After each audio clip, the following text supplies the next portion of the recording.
And right now, we are 2 minutes away from the end of the trading day. Romaine Bostick alongside Scarlet Fu, taking you through to that closing bell with a global simulcast. Special coverage today as we're joined by Tim Stenovec in the radio booth. As always, Isabel Lee in today for Carol Massar. Caroline Hyde, the co-host of Bloomberg Tech, joining us as well here in the TV studio as we parse all of the crucial moments of the day. But forget that. More importantly here, we're pushing ahead to the big earnings report coming in just a few minutes' time. Are you talking about NetApp or Five Below?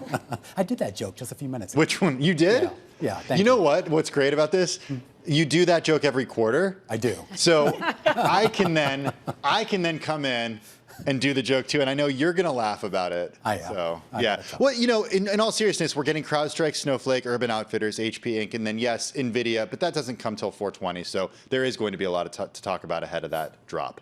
So Nvidia may be the star of the show, but all eyes are also going to be on Microsoft, Meta, Amazon, and Alphabet because those account for 40% of Nvidia's revenue, and altogether, those four weigh as much as 15% of the S&P 500. What's been notable is some of the big reactions we've had in certain software names and other areas of tech. Just on the day, I think MongoDB up more than 30% after its climb in numbers. That has a lot to do with integrating AI within your business model. How much is Snowflake able to ride that wave as well? Okay, so those are the tech names. I think it's worth noting as well today that you have the Russell 2000 outperforming the big cap indexes, up about 0.7%. That's been the case over the past month. Absolutely here, and then maybe that is part of the rotation. And I think to illustrate that point, I was just going back all the way to November 30th, 2022. That's basically when ChatGPT came into the public's consciousness. 20% of the gains in the S&P 500, the points, 2,500 points higher than where it was back then. 20% of those points coming from Nvidia alone, pushing the S&P to today, yet another record high, up 15 points or 0.25%, 6481 and change. The Dow Jones Industrial Average up 0.3% on the day. The Nasdaq Composite and the Nasdaq 100 each up about 0.1% on the day. And the Russell 2000, as you were just mentioning, Scarlett, outperforming yet again, up 0.6%. A pretty broad-based move too when it comes to stocks within the S&P 500. 343 stocks gained. They were to the upside today in the S&P, 158 stocks lower. All right, let's take a look at the IMAP, the 11 sectors in the S&P 500. A lot of green there, led by energy, which is up by more than 1%. Tech was the second best performer, gaining 0.5%, followed by REITs and consumer staples. The sectors that finish in the red, they're finished pretty much little change. Industrials, healthcare, and communication services. All right, well, let's go to some of the stocks that were in the green today. Caroline mentioned MongoDB. Shares just soaring today, actually the most ever going back to its IPO in 2017. The company did report second quarter results that came in much stronger than expected. To the upside, Romaine, of 38%. I think we got some earnings coming through. Yeah, let's just walk through these really quickly here. Five Below, the retailer out with earnings. It beat on the bottom line. EPS in the quarter, 77 cents. The street was looking for 55. Comp sales up 12.4%. The street was looking for 9.1%. In your guidance here for the full year, the company says that it sees net income in a range of 253 to 275. And on the sales basis, it's looking at net sales of $4.44 billion to $4.52. The numbers don't matter here. Basically, a beat and a raise for Five Below. All right, let's take a look at NetApp, one of the other highly anticipated tech companies, hardware companies in this case, and its results. First quarter net revenue meeting estimates of $1.56 billion, and it still sees full year net revenue at $6.63 billion to $6.88 billion. So it sounds like it is holding, it's maintaining its full year forecast here. The stock, at least in the initial reaction, is down about 4.5% in after hours trading. And Caroline, I'm not sure that this is a company that gives us much of a read into some of the bigger, trendier parts of the tech ecosystem. Where it certainly hasn't caught a bid over the course of the year. We're down about 3% so far year to date when you think about comparing it to the 35% that Nvidia has climbed. But look, this is still about database. This is still about managing your data, and it's one to watch. The company's CEO, George Kurian, saying in a statement that by helping customers modernize with cutting-edge and cyber-resilient storage solutions, they've taken the lead position in the all-flash market. He says he's confident in the company's ability to capitalize on this momentum and deliver sustainable long-term growth. Shares in the after hours down by about 6%. All right, well, let's take a look at some of the other gainers on the radar as we do expect other companies to report earnings in just a few minutes. A reminder to everybody, we're expecting CrowdStrike, Snowflake, Urban Outfitters, HP Inc., and then, of course, the big one, Nvidia. Another gainer higher today, Kohl's, shares just surging after the company offered a more optimistic full-year sales outlook. It expects comp sales to fall no more than 5% this year. Shares to the upside today of 24%.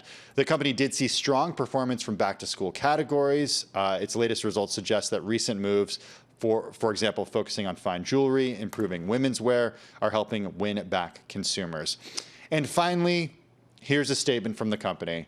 We thank our guests for sharing your voices and love for Cracker Barrel. And we said we would listen, we have. Our new logo is going away, and our old timer will remain. The guy leaning on the barrel, right? I guess he has a name. I didn't know this. What was his name? Old Timer. Oh, okay. That seems kind of on the nose. It's a little rude, right? Yeah, okay. So, well, investors cheering this, it's up 8% today. What else is there to say? Our great national nightmare is over.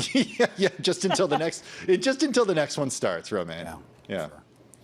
All right. What do you got, Isabel? Slim pickings for me with stocks in the red, but let's start with JM Smucker. Shares are down by 4.5%. This comes after the company's first quarter adjusted EPS and volume declined more than expected. Net sales also underwhelmed. Up next is Abercrombie & Fitch. Shares are down by just 0.5%. The company boosted their annual guidance, but the midpoint of their EPS and net sales range slightly trailed estimates. So its namesake Abercrombie banner missed on sales, but Hollister beat. I must say that Abercrombie has really gotten great. My friends and I now shop there. Lastly is Fortune Brands. FBIN is the ticker. Shares are down after Truist Securities downgraded the stock to hold. So Fortune Brands is a home and security products company. Truist said that fundamentals have seen more pressure than we expected, partially due to dramatic declines. All right, and we keep an eye on yields here. The yield curve continues its steepening, though we did see yields drop across the curve, mostly on the low end, down 6 basis points for your 2-year yield, and on your 30-year yield, only down about 1 basis point. Scar. Okay, we have earnings out from HP Inc., the ticker HPQ, and we can tell you for third quarter adjusted EPS 75 cents, beating the consensus estimate by 1 penny. Adjusted operating margin 7.1%, slightly below what analysts were looking for. In terms of the forecast, the company sees fourth quarter adjusted EPS of 87 cents to 97 cents. Analysts were looking for, on average, 91 cents. So the higher end of that range, certainly above the consensus estimate, and that is perhaps what investors are reacting to there, with the stock up about 6.4% after hours trading. Another stock up in the after hours is Snowflake. Shares surging by about 8% as we speak right now.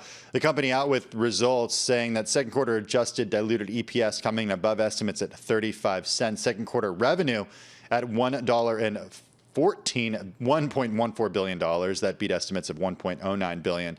As far as that outlook goes, the company sees fiscal year adjusted operating margin at 9%. They saw 8% third quarter product revenue at $1.13 billion. The estimate was for $1.12 billion. Snowflake sees fiscal year product revenue at $4.4 billion, saw $4.33 billion. The estimate was for $4.34 billion. Once again, shares in the after hours higher right now by just about 10%. And it's interesting that Snowflake is up on the day, and we've seen it actually being up 30% year to date. Think about the private sector competitor Databricks, which is now worth $100 billion in the private markets. This is worth some $60 billion. But I'm looking at HP as well, and Romaine, to this point, this is an AI story because it's AI PCs that are doing particularly well there, and you're seeing commercial adoption. And actually, PCs more broadly, way more resilient than many had thought, thanks in large part to Microsoft's software upgrade. Well, this is what I'm curious about. We've been talking a lot about the broadening of the AI trade. Earlier today, Caroline, we were talking to an analyst who actually said he was a little bit more favorable to Broadcom as a chip play than Nvidia. But also, where is the use case here? I mean, when are we going to start to see real use cases for this AI in an investable way? Is it already there? Are we seeing it and we're just not paying attention to it? Where? I don't know. You tell me.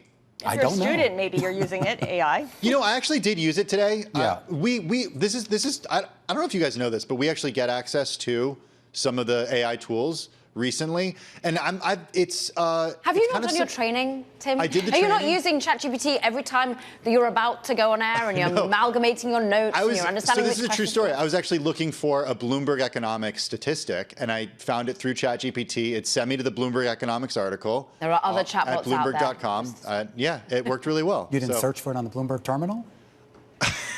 I did. He did, for using it, the generative AI product that has been defined. All right. Put him on the spot there. How come I always get myself in trouble? That's just what happens here.